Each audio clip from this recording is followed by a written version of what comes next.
Hi, I'm Caden here with my brother, Cal, and you're watching Eating W's. eat the W. That's a W. Let's eat one. Let's eat one. That's a W.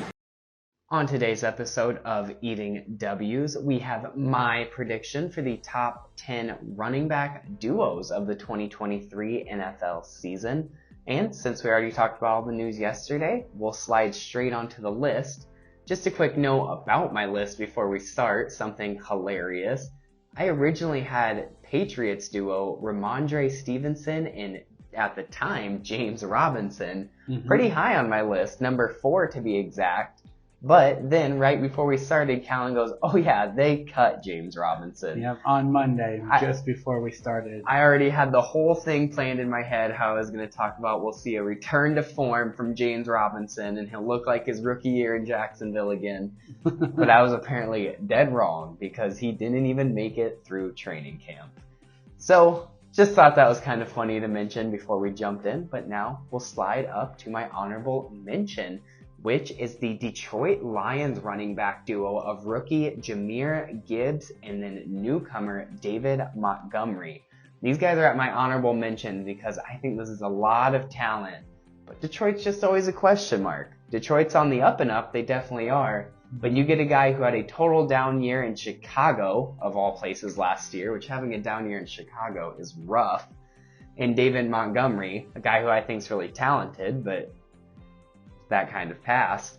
And then you have a rookie in Jahmyr Gibbs. So just a ton of question marks surrounding this duo, but I think they complement each other well and have a lot of talent overall.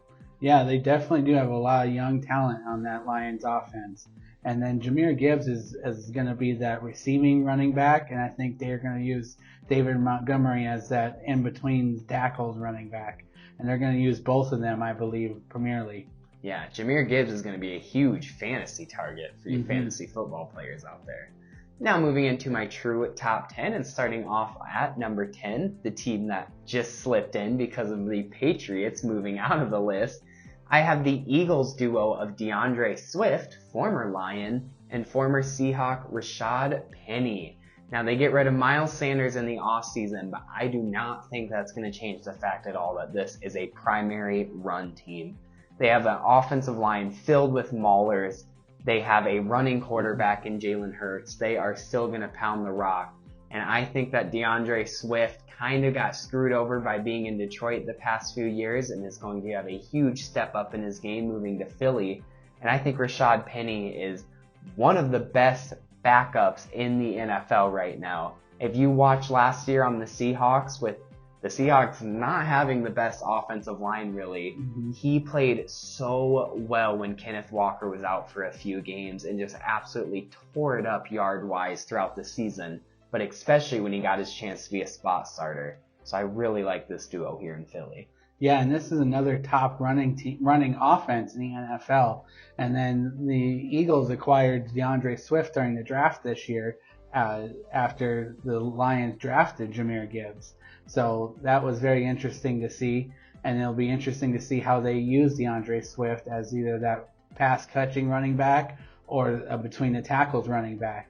And you can't forget about they also have Kenneth Gainwell, which would be another guy that they really like in Philly. So this would be another team that would fit those running back trios, I believe. And they have the giant killer, Boston Scott. So oh, yeah. They can arguably That's go right. 4 deep. They use him a lot in the kick return, though. So yeah, they don't. Those kick returners don't get used much on the offense. Yeah, lots of new faces in that Philly backfield at running back. Oh, sorry about that quick break there. Moving on to my number 9. I am keeping it in the NFC with the Seattle Seahawks, Kenneth Walker and Zach Charbonnet. Now, Kenneth Walker, I think, is going to have a monster of a season. Sticking with a little bit of a trend of heavy run teams that you're going to see throughout my list. The Seahawks are definitely one of those. Geno Smith's going to be playing really well, which is going to take pressure off the run game. But that doesn't matter because Kenneth Walker is such a beast. You can put pressure on him and he'll still do well. The only reason I have these guys this low is because I was a little nervous putting a rookie on there as the backup with Zach Charbonnet.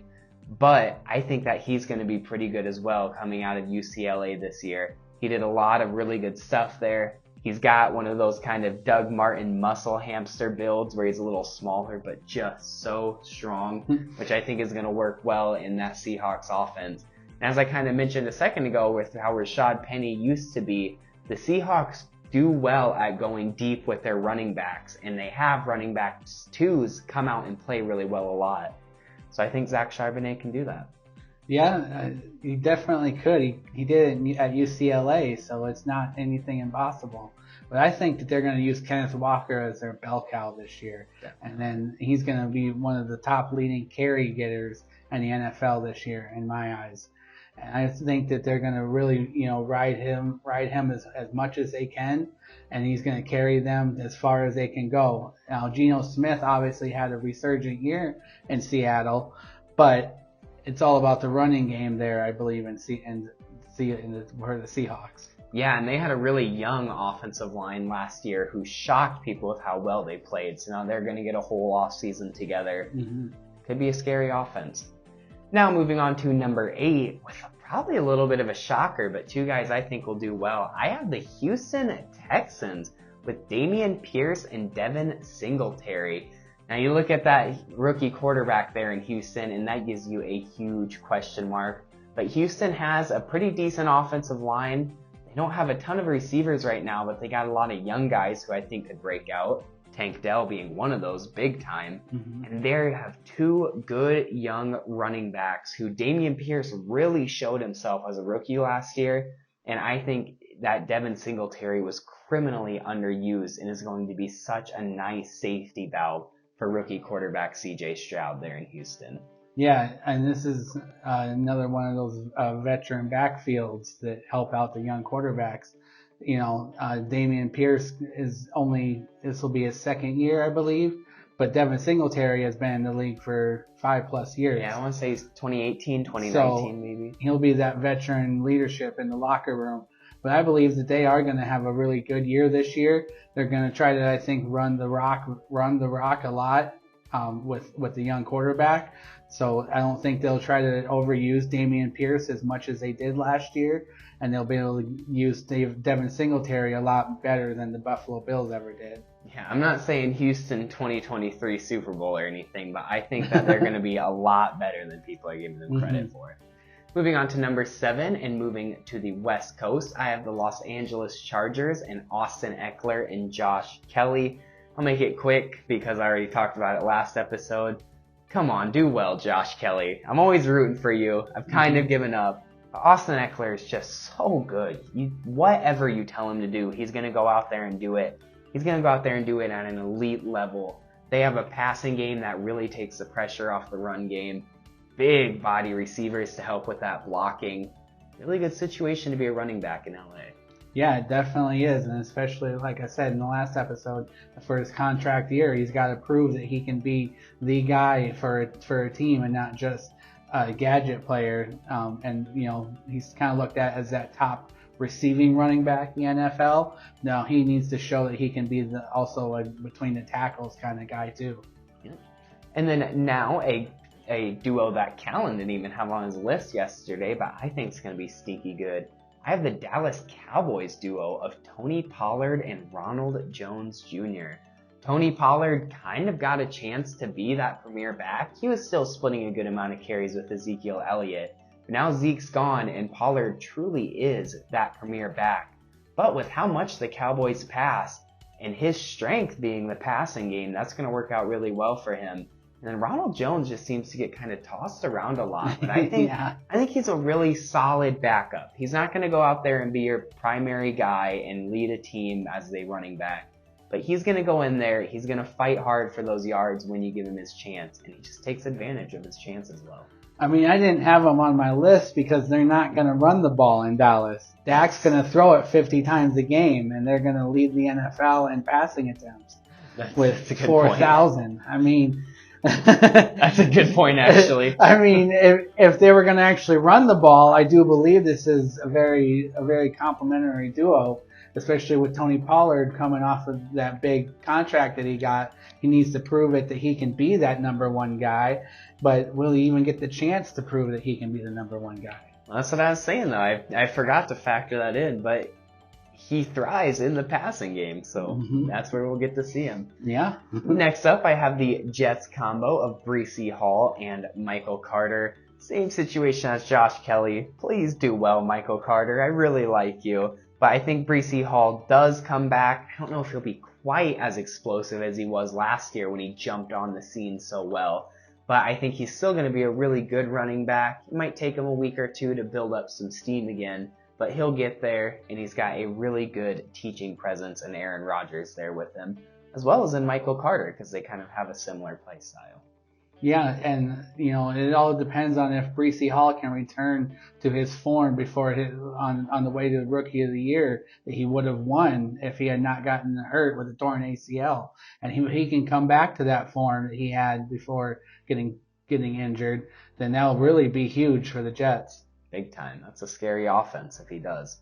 Moving on to number 4, I have the New Orleans Saints with Alvin Kamara and Jamal Williams.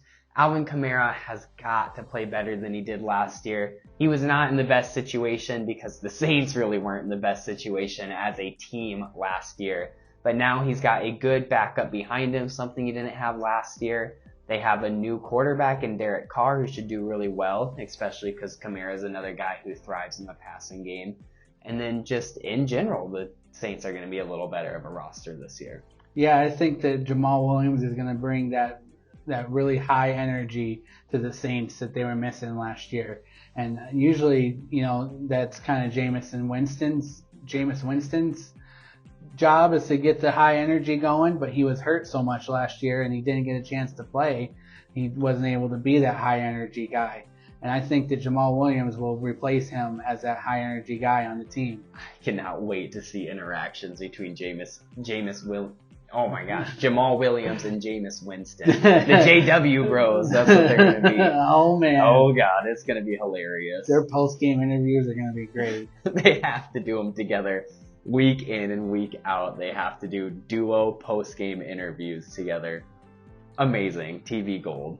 I still hope Jameis Winston gets a spot somewhere. Oh god, that'd be great. He's backing up Derek Carr. He's not going to play in New Orleans. But I want to see him stay now, surely, just to see him and Jamal Williams interact. But he'll stay at least. Yeah. Moving on to my number 3, I agree with Callan's number 3 and double down with the Packers with A.J. Dillon and Aaron Jones, of course. Mm-hmm.